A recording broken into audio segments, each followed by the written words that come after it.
I'm the DNA Chef, and today we're going to compare the DNA Superblender to the JTC Omniblend by making macadamia and almond nut butter by using raw macadamias and raw almonds.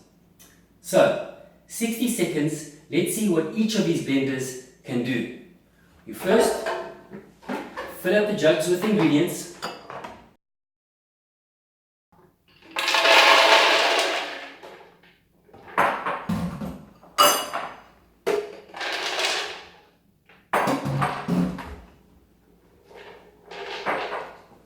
Let's close the lids. And as soon as we start, we're going to be blending away with the blending stick to try and get as much ingredients as possible into the blades. Okay, so we're ready. Switch on the blenders. On your marks. Get set. Go!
Okay, 60 seconds. Let's see the difference in the results.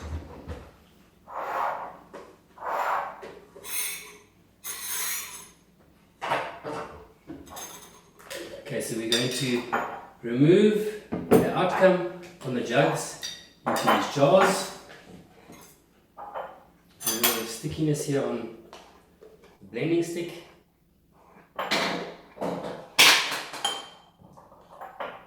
Okay.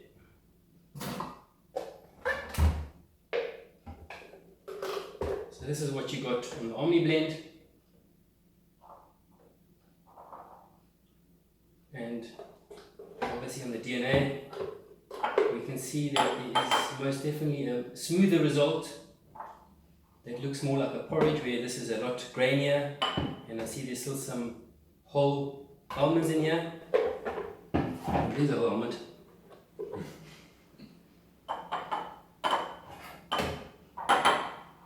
Okay, so ultimately we would have liked our nut butter a bit smoother with the Omniblend.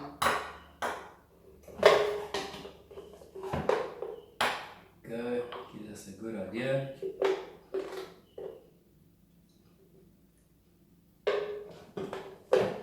One more spoon.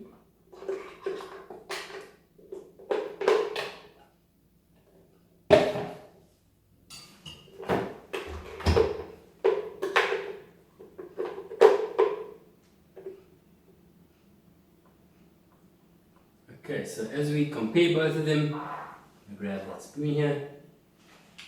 So that we can see with the DNA a lot smoother result. You can see how it's flowing a lot better, and with the Omni it's a lot chunkier and not filling up the jar as nicely. So in 60 seconds we see that there is a difference in the result. Both good blenders, both commercial grade, but the processing time on the DNA is faster, the result is finer and smoother. Thanks for listening to us today. Until next time, you stay healthy. Bye bye.